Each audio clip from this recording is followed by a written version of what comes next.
بسم اللہ الرحمن الرحیم اعوذ باللہ السمیع العلیم من الشیطان الرجیم بسم اللہ الرحمن الرحیم ربنا آتنا فی الدنیا حسنة وفی الآخرة حسنة وقنا عذاب النار۔ عزیز طلبہ، السلام علیکم ورحمۃ اللہ وبرکاتہ۔ امید ہے آپ سب خیریت سے ہوں گے۔ اصول الکافی سبق 127 میں کتاب العقل والجہل کا حصہ 92 ذکر ہونے والا ہے۔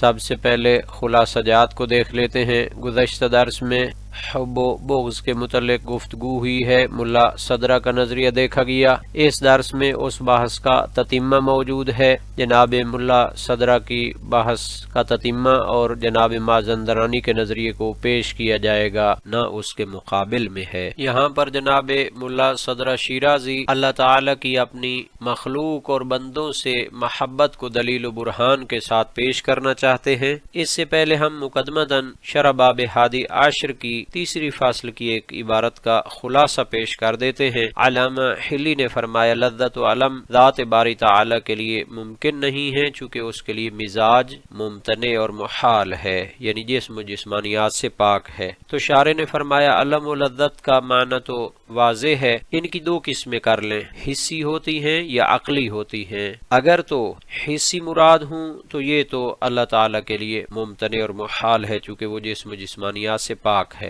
لیکن لذت عقلی کے بارے میں فرمایا دو نظریے ہیں۔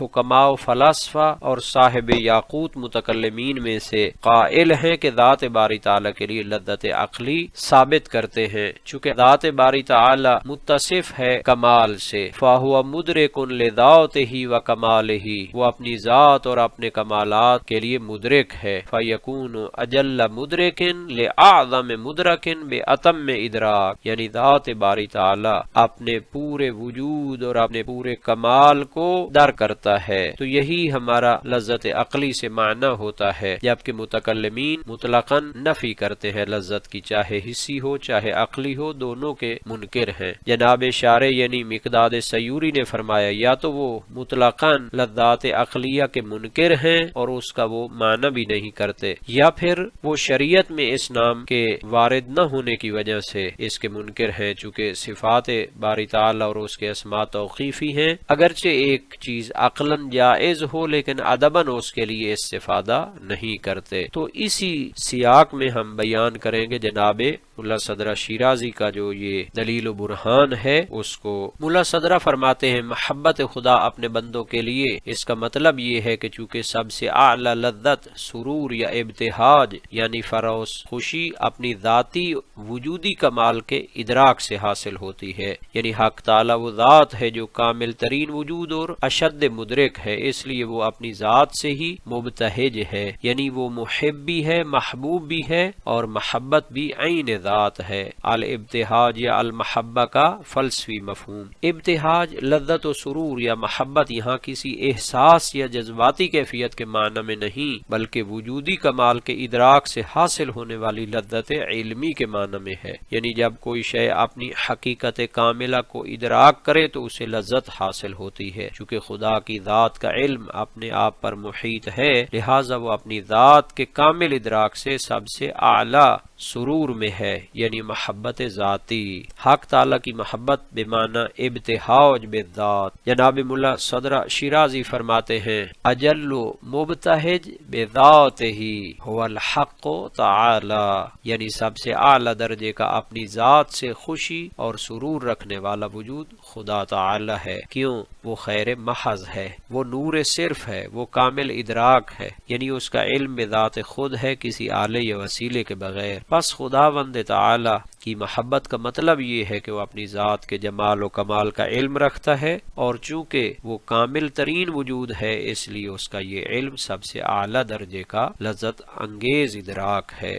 ذات، علم اور عشق کی وحدت۔ فذاتہ تعالی مبتہج و مبتہج بہ و ابتہاج، وہکذا الحال فی کون ذاتہ تعالی عالما و معلوما و علما، والکل فی حقہ واحد۔ موحد۔ یہ جملہ فلسفہ صدراوی کا خلاصہ ہے۔ خدا میں عالم، جاننے والا، معلوم جسے جانا جا رہا ہے، اور علم جاننے کا عمل، یہ تینوں ایک ہی حقیقت ہیں۔ محب یعنی عاشق، محبوب معشوق، اور محبت عشق، یہ بھی عین ذات الہی ہے، نہ کہ جداگانہ اوصاف۔ لہذا خدا کا محبت فرمانا کسی دوسری چیز کے لیے نہیں، بلکہ یہ ذات کا اپنے کمال سے سرور پانا ہے، اور مخلوق سے محبت بھی اسی کمال کے ظہور کا لازمہ ہے۔ خیر محض اور نور صرف کی تعبیر آخر میں فرمایا لہ البہاء الاعظم والجلال الارفع وہو الخیر المحض والنور الصرف، اس کے لیے ہی سب سے عظیم جمال و جلال ہے، وہی خیر مطلق اور وہی نور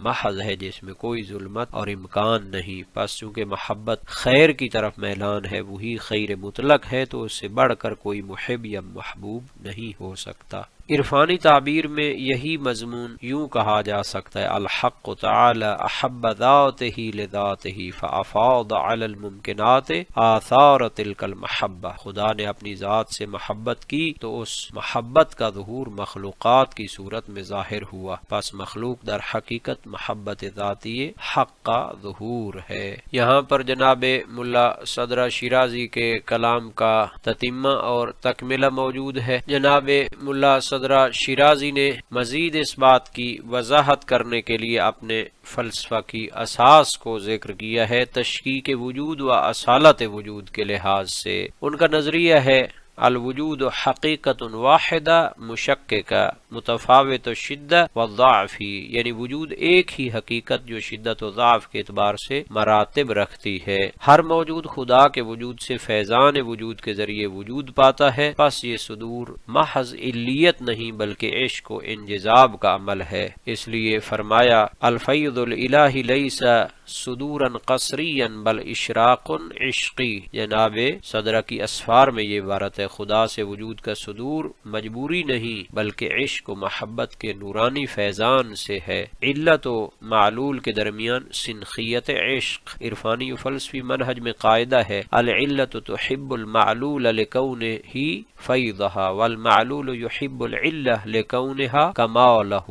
علت معلول سے محبت رکھتی ہے کیونکہ وہ اس کا فیض و ظہور ہے، اور معلول علت سے محبت کرتا ہے کیونکہ وہ اس کا کمال و اصل ہے۔ یہی وہ نقطہ ہے جسے ملا صدرہ نے سنخیت عشق کہا ہے، یعنی علت و معلول کے مابین جو تعلق وجودی ہے وہ محبت کی اصل ہے۔ پس محبت خالق برابر ہے تجلی و فیضان وجود کے، اور محبت مخلوق انجذاب و شوق ہے کمال کی طرف۔ یہ دونوں در حقیقت ایک ہی دائرہ فیضان کے دو رخ ہیں۔ قاضی سعید قمی کی شرح توحید صدوق میں ہے المحبت الالہیہ ہی افاضۃ الوجود علی الممکنات علی حسب استعدادها فکلما کان الممکن اشد استعدادا کان نصیبہ من المحبت اکثر۔ خدا کی محبت دراصل مخلوقات پر ان کے ظرف کے مطابق فیضان وجود ہے، جو زیادہ مستعد ہے اس پر محبت و فیض زیادہ ہوتا ہے۔ یہاں فیض کا معنی محض عطا نہیں بلکہ عشق ذاتی کا پرتو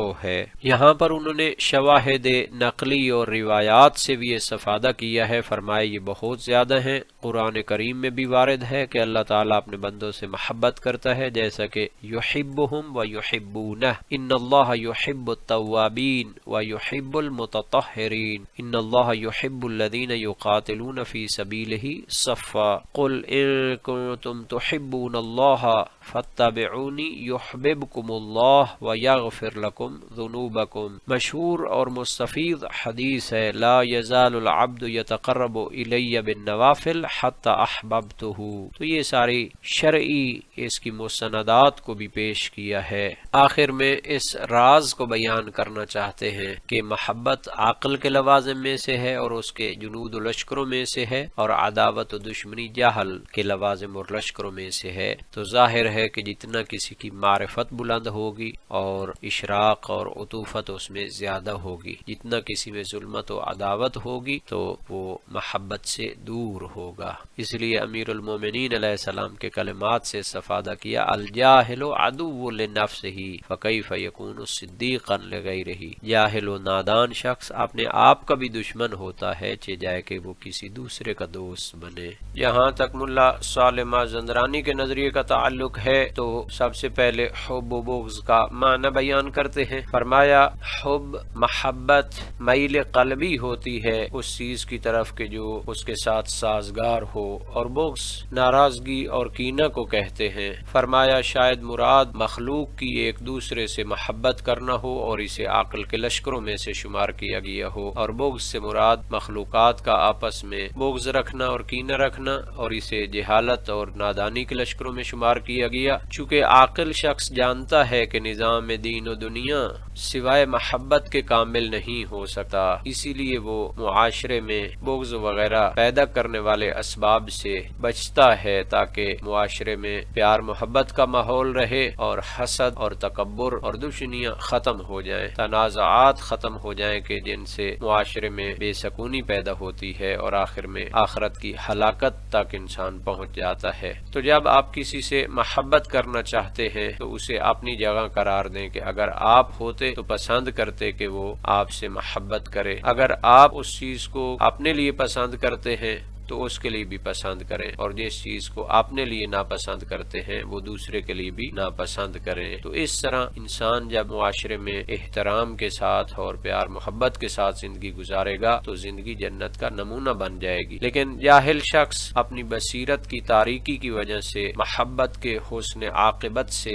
غافل ہوتا ہے اور بغض و عناد کے برے انجام سے غافل ہوتا ہے، تو وہ بغض کو ہی اپنے لیے بہتر سمجھ لیتا ہے اور اپنے زندگی کے مقاصد کو حاصل کرنے کے لیے دشمنیاں مول لینے لگتا ہے اور آہستہ آہستہ گمراہی کے سمندر میں ڈوبتا چلا جاتا ہے اور حتیٰ اس میں غرق ہو جاتا ہے۔ فرمایا سزاوار ہے کہ ہماری سب سے بڑی محبت نبی اکرم صلی اللہ علیہ وآلہ وسلم اور ان کی عطرت طاہرہ کے لیے ہونی چاہیے، چونکہ وہ ذات کے حوالے سے عظیم ہیں اور ان کی نعمتیں ظاہری و باطنی ہم پہ جاری ہیں اور ان کے جلی و خفی احسانات ہم کو پہنچتے ہیں۔ چونکہ کسی شے سے محبت کرنا یا تو اس کے حسن ظاہری کی وجہ سے ہوتا ہے یا حسن باطنی کی وجہ سے ہوتا ہے یا اس کے احسانات کی وجہ سے ہوتا ہے، تو یہ سارے معیارات نبی اکرم اور ان کی عطرت طاہرہ میں پائے جاتے ہیں۔ یہ ان کے کلام کا تتمہ موجود ہے۔ فرمایا نبی اکرم اور ان کی عطرت میں تمام معیارات پائے جاتے ہیں، جمال ظاہری و باطنی، اور ان کا احسان ہدایت و شفاعت کی صورت میں انسان تک پہنچتا ہے۔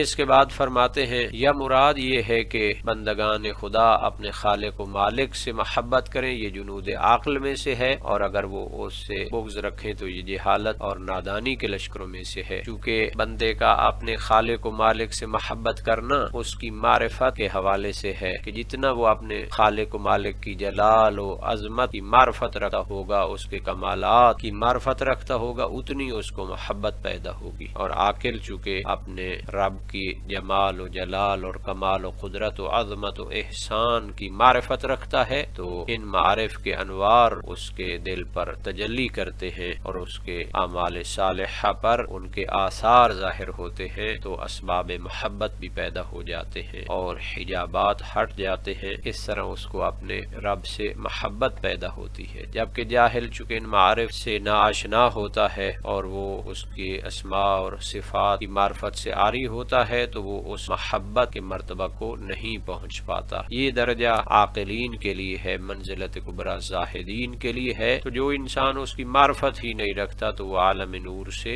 گھبراتا ہے اور فرار اختیار کرتا ہے۔ آخر میں فرماتے ہیں کہ جان لیں کہ حب و مودت اور بغض و عداوت میں دقیق معنی پایا جاتا ہے، لیکن جو لوگ حب و بغض کو مودت اور عداوت کی طرف پلٹاتے ہیں تو وہ سمجھتے ہیں کہ یہ تکرار پایا جاتا ہے یا نسخہ بردار کی وجہ سے اضافہ ہو گیا ہے، حالانکہ قرآن کی آیات سے بھی مغایرت کو سمجھا جاتا ہے۔ وَأَلْقَيْنَا بَيْنَهُمُ الْعَدَاوَةَ وَالْبَغْضَاءَ مغایرت کو سمجھا جاتا ہے۔ اس طرح بھی یہ فرق بیان ہو سکتا ہے کہ مودت وہ دل کا ایک میلان ہوتا ہے جبکہ محبت ظاہر و باطن کا میلان ہوتا ہے، جیسا کہ قرآن کی آیت میں بھی اس کا اشارہ موجود ہے وَقَدْ شَغَفَهَا حُبًّا، تو یہ محبت مودت سے بڑھ کر ہوتی ہے، یا مودت و عداوت امور قلبیہ میں سے ہیں، کیفیات نفسانیہ میں سے ہیں، ان کے آثار اعضاء و جوارح پر ظاہر ہوتے ہیں یا نہیں اس سے قاطع نظر، جبکہ محبت و بغض امور و کیفیات میں سے ہیں جب ان کے آثار ظاہر ہو جائیں۔ اور قاضی نے تفسیر بیضاوی میں جو قول بیان کیا ہے وہ بھی اس کی تائید کرتا ہے۔ آج کے سبق کا خلاصہ دیکھ لیتے ہیں۔ جنود عقل و جہل میں سے حب و بغض کے متعلق تفصیل سے گفتگو ہوئی، مفہوم شناسی، قرآنی اور روایی شواہد اور شارحین کے نظریات بیان کیے گئے ہیں۔ اس درس کے متعلق تمرینی سوالات کو بھی دیکھ لیتے ہیں اور اللہ تعالی سے دعا کرتے ہیں کہ ہمیں قرآن اور سنت کو سمجھنے اور ان پر عمل کرنے کی توفیق عطا فرمائے۔